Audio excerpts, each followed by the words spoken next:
Welcome to the Leaders in Payments podcast, where we talk to C-level leaders from across the payments landscape. We'll be discussing the products and services that impact the payment space today, as well as trends and predictions for the future of payments. We will also hear stories from our guests about their journeys to the top.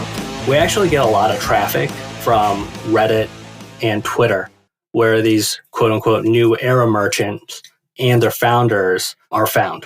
And because of our social media presence, it's really helped us gain credibility with the Stripe and Shopify merchants to a degree where now they just kind of organically see a post about chargebacks and they'll see something related to Chargeblast and then they'll sign up for our service.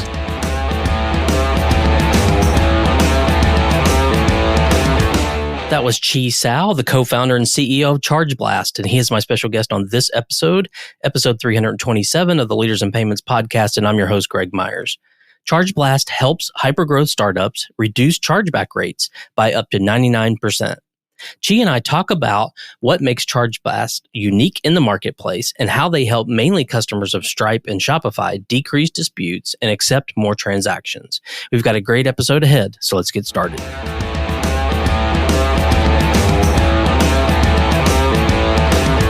Hi, Chi. Thank you for being here and welcome to the Leaders in Payments podcast. Thanks for having me, Greg. Absolutely. Well, let's dive right in. If you don't mind, tell our audience a little bit about yourself, maybe where you grew up, where you went to school, where you currently live, a few things like that. Sure. Grew up in a small town of Rochester, Minnesota, and I was surrounded by a lot of doctors and researchers because that's where the Mayo Clinic is based. That's probably what Rochester is best known for. And because of that, I was quite influenced to go down the pre-med route in college. So I studied molecular and cellular biology in Yale. But I think I quickly realized that medicine wasn't for me because I always found myself starting new projects and new startups here and there. So I resold Pokemon cards in elementary school. I had my own soda pop and candy business in middle school and had a couple of music and life sciences startups while at Yale. So I figured, look, I have a biology background, but I really love business. So I did what is kind of the next best thing when it came to meshing the two together, which was life science consulting. Did that for a couple of years, did corporate development at a unicorn for a couple of years. And then I was an analyst at Point72, which is a long-short public equities hedge fund. And I covered enterprise software and multi-industrials.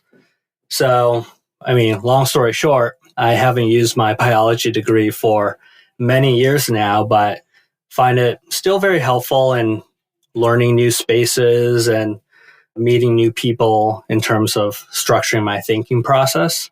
We're based in New York. I live in Hell's Kitchen.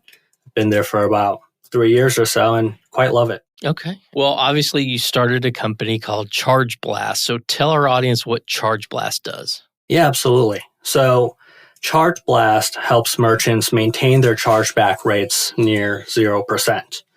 We really pride ourselves on our tech-forward platform and also our white glove client service.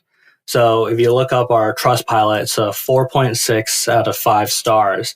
And every single one of the reviews, people call out our support team by name. So that's been a great differentiator for us as we do play in the field of chargeback mitigation, chargeback pre-dispute alerts. So finding these ways of adding additional value to the fundamental service has been really important for our company. Okay. And who are your typical target merchants? That's kind of how we've also differentiated a little bit in terms of positioning our business. So the traditional high-risk space is kind of known for adult nutraceuticals and online gambling. However, we took a different approach and really targeted what we call new era merchants. So subscription software businesses or subscription e-commerce businesses. Anything that really has a subscription as direct to consumer has a risk of fundamentally having a higher chargeback rate that the card networks are not comfortable with. So we've really done well by targeting folks that are on Stripe and Shopify, as those are the new era merchants that don't really know what tools are available when it comes to mitigating chargeback risk. So are you, I guess, using air quotes, official partners with them? Yes, we are official partners with Stripe and Shopify. They send us a lot of business. We send them a lot of business. So we've been working together now for almost a year, and it's really helped propel our growth. And we really value these relationships that we've built over there. Would you consider how you sort of position that as new era type businesses the vertical, or are there like traditional verticals that we usually use in payments that you kind of focus on? I consider that almost a vertical in its own, which would be just subscription merchants. And we've largely targeted these guys because, well, our background, my co-founders and I, we actually had another company that was direct to consumer subscription. So that's kind of how we got to understand the space. And by leveraging our background in ad spend, social media engagement, et cetera, we actually get a lot of traffic from Reddit and Twitter, where these quote unquote new era merchants and their founders are found. And because of our social media presence, it's really helped us gain credibility with the Stripe and Shopify merchants to a degree where now they just kind of organically see a post about chargebacks and they'll see something related to Chargeblast and then they'll sign up for our service. So maybe talk a little bit about your service, talk about maybe for those who may not know, but I think most listeners will, what a chargeback is, but maybe talk about how your service works and what merchants actually have to do to use the service. So the way Chargeblast works is at the moment of a consumer or customer charging back a purchase or disputing their purchase with a credit card company, Chargeblast is actually able to change the flow of information because of our engagements with Visa, MasterCard, so that instead of the processors knowing first, it's actually the merchants. And because we give the merchants 48 to 72 hours, when they address the issue with the customer, usually in the form of a refund, we'll let the credit card companies know, hey, everything's good. No need to open up a dispute. And thus, because there's never an official dispute open, the payment processors never officially see a chargeback. So that's how we help these merchants maintain low chargeback rates. And they just really care about keeping their chargeback rates as close to zero as possible. Because the last thing that they want is being kicked off of their processor or losing their payment processing account. You can't process money. If you can't take money, well, you don't really have much of a business. So it's just a flow of data that we've leveraged to help the merchants. But the way we really differentiate is we can make every single transaction unique. And by doing so, we can have high fidelity, one-to-one alert to transaction matching. So our merchants and clients no longer have to search through thousands of similar looking or tokenized transactions to try and figure out which one is the right one to refund. Because every single transaction is unique thanks to our features, we can have that immediate one-to-one matching and then automated refund and subscription cancellation thanks to our integrations with Stripe and Shopify. So that's kind of how the product works in a nutshell. Okay. And you've talked a little bit about what differentiates you already, but I want to double click on the service side. So tell the audience a little more about the white glove service, what that means to the merchant. So maybe even before getting into the white glove service, understanding how we're even able to offer that level of service is important. So Chargeblast is really built around self-service. Meaning a lot of our clients will come to us, they'll never actually speak a word to us, and they're up and running the next day. All of this is thanks to our ability to do risk underwriting and due diligence on the merchants because we have deep integrations and partnerships with Stripe and Shopify. And because around 80% of our business is actually self-serve, the remaining 20% we can provide additional attention to whenever they have issues. So that is one big factor right there, is our ability to concentrate on the larger clients that may need more tailored solutions. And then we have our support team, who absolutely is fantastic. I cannot say it enough. They're based out in the Philippines, but they work 24/7. And our response times to a first inquiry, or when someone types into the chat box a question for the support team, the response time is less than 30 seconds typically. So you're getting real quick service. You're getting really detailed and technical responses that, a lot of the merchants are asking for. So it's not just high level service that's really fast. It's really deep and technical service that's incredibly fast and can help a merchant resolve an issue that they have in probably less than 5 minutes. That's what our average is. Can you talk about the kind of business model? Is it a SaaS model, or how do you charge the merchants? The business model is a consumption model. So a merchant will sign up with us. They'll start receiving alerts the next day. And by the end of the month, we'll invoice them for the number of alerts that they've consumed. This is largely because of our own relationships with Visa, MasterCard being consumption as well. But at the end of the day, our ability to offer these value-added services and the white glove client service enables us to capture a premium and also offer some solutions that are actually completely subscription as well. But those services are not a very large percentage of our revenues at all. It's mostly just the alerts consumption. Okay. And where do you see, and I'll ask this kind of in a broad term, but then you can kind of narrow it down to specifically how it might affect your business, but where do you see payments headed, say, in the next 3 to 5 years? So payments is about to get much more intelligent. And I know everyone brings up generative AI, but with my co-founders and I, our first company actually was around Gen AI with OpenAI. This was just before the big Gen AI wave that happened late 22. And that's kind of how we got into this space. Is our Gen AI company had a lot of chargebacks. So payments as a whole is going to get a lot smarter, and fraud is going to get a lot smarter as well because of these Gen AI ability to detect certain patterns and output basically human level responses. You're going to see a big rise in fraud, or just generally very intelligent fraud. When it comes to the chargeback space, and we've discussed this with both Visa and MasterCard directly, there is a lot of room for Gen AI to play a role in optimization of chargeback alerts, as well as other chargeback mitigation solutions. So what do I mean by that? Well, every vertical, whether it be in the health vertical or the subscription SaaS vertical or the online e-commerce vertical, every vertical has a fundamental chargeback rate that it has to deal with. However, not every merchant really should be keeping their chargeback rates at 0%.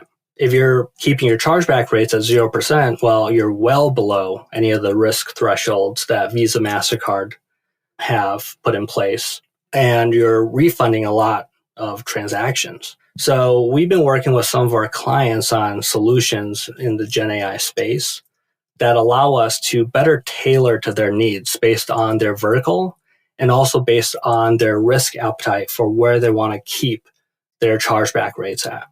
So we consume a lot of information of what type of cards do the merchant typically accept. Are they heavier, like weighted towards Amex, or are they more weighted towards MasterCard, etc.? We look at the transaction volume and the average order volume and put that in the model, and the output is effectively, look, you don't need to be paying us this much for alerts. You can actually cut back on some. Let's put your threshold on receiving alerts to $100. And based off of all the historical data we have, that technically should keep you at a 0.4% chargeback rate, for example, right? Could save a merchant tens of thousands of dollars based on the size, like every month. And that creates a lot more transparency as well as confidence in the relationship that we have with the merchants, as opposed to the merchants feeling that they're getting overwhelmed with all these alerts and the bills becoming humongous, etc. We try and cut down on the bills for our merchant, and we try and offer as much value possible so that they can drive as big of an ROI as possible. And all of that is thanks to Gen AI. Okay. Are there other trends that you're seeing that are going to affect your business positively or negatively? I mean, you've got obviously, pay by bank, and maybe that becomes more of a payment method. You've got all your other kind of payment methods that are coming online. You've got crypto and Bitcoin and blockchain and all those buzzwords. Any of that affect your business either positively or potentially negatively? Yeah, absolutely. I mean, you can't charge back when it's peer-to-peer transactions, at least not with the current infrastructure. And crypto, right, definitely can't charge back there because the chain is immutable. However, this is why it's important to keep your ears to the ground when it comes to like developments in the payment space. At some point, there will be an opportunity for folks to charge back like peer-to-peer transactions. The infrastructure is just not fully built out yet. But from my conversations with folks that are pretty in the know with the space, at some point, there will be the ability to charge back, and there will be a way for folks to determine whether the chargeback was legitimate or not. And when that day comes, we'll certainly be well positioned for offering alerts and other solutions there. But something else, like that's one concern for sure, right? It's the peer-to-peer transactions. But something that we're actually quite excited about is card tokenization. A big problem in the alert space is the inability to match alert to transaction. Even having alerts, it'll resolve in chargebacks hitting your processing account. Like I said, we have ability to make every single transaction unique, regardless of tokenization. So regardless of whether it's Apple Pay, Google Pay, regardless of the alert last 4 digits of the card number is different than what's in your CRM, we're able to do that matching with high fidelity, and that will hopefully allow us to stand out as more and more Apple Pay and Google Pay are being done across the world. Yeah, that makes a lot of sense. Well, let's switch gears a little bit and talk about you. You mentioned already a little bit about kind of your career journey, but maybe let's dive into the backstory on the company. You started to tell it a little bit, but you've got some co-founders, and maybe tell the kind of startup story, what led you to actually starting this and why. Yeah, absolutely. So I really took the jump into entrepreneurship when I turned 28. So this is more of a personal thing, but in my mind, I'm hoping to have kids at 32, 33. So turning 28, I thought to myself, well, I only have 4 to 5 years, right? And I've always wanted to have my own company. I've always wanted to take a real stab at building up a legitimate, large-ish company. And 4 to 5 years, I mean, it seems like a long time, but building a company could certainly take 4 to 5 years, right? So I had this uneasy feeling on my 28th birthday where I basically determined, hey, it's kind of now or never. My background is in strategy consulting, operations, and finance. So I kind of provided myself a business school learning through my career, and I was able to wear a lot of the hats that a startup founder needs to be able to wear. So when I turned 28, I reached out to my long friend, Stephen Pederuti. That's my co-founder and CTO. And we chatted about some ideas that could be interesting, easy to spin up, easy proofs of concept, right? And we landed on kind of a direct-to-consumer subscription app idea. And we grew it quite a lot. I mentioned that it was in the Gen AI space, right? So the Gen AI wave certainly helped with that. Well, one thing led to another. Our chargebacks started increasing pretty materially. And we were really concerned, like, look, we're on Stripe. We don't want to lose our Stripe account. Stripe has an algorithm that can be kind of stringent when it comes to risk. So we were at 0.6, 0.7% chargeback rate at the time. And we were looking for solutions left and right. And we leveraged a few solutions, but we kept on seeing these chargebacks slipping through. And we were wondering to ourselves, like, what's going on here? Like, we signed up for this solution. It should basically bring our chargeback rate to nothing, but we're still seeing some chargebacks that are coming through that should have been caught. We reached out to our account executive. It took about 2 weeks for them to get back to us. And we were just on the edge of our seats the whole time because at any moment we were afraid that our Stripe account would get shut down. And I think at that moment we realized, after looking through all the available solutions at the time, we realized there was a gap in the market, whether it be big or small. We didn't know at that time, honestly. We didn't even know all the folks playing in the space at the time. But we figured, look, this company that we're working with is relatively big. For whatever reason, we couldn't get all of our chargeback alerts up and running correct. And it took about 2 weeks for us to get a response from the account executive who told us that he didn't know. So we did a little bit more digging. We understood. We did a lot of analysis on how Stripe works, and we figured out the problem. And that kind of gave us a little bit of moat because no one else could solve this Stripe problem where chargebacks were still coming in, but we did. And so we integrated deeper and deeper with Stripe and Shopify. And the white glove service, I want my clients to be able to get a response from our A squad support team in less than 30 seconds, not 2 weeks. So putting that all together, I mean, it looked like we kind of hit the nail on the head because it's been a little bit less than a year, but we're protecting about a little bit more than $2 billion in annual GMV when it comes to our clients' transactions. Yeah, well, thanks for sharing that story. It's always interesting to hear those that are successful typically find a problem and solve it. And sometimes that problem is one that they've had themselves. Oh, yeah. This was definitely a big problem too. So, right.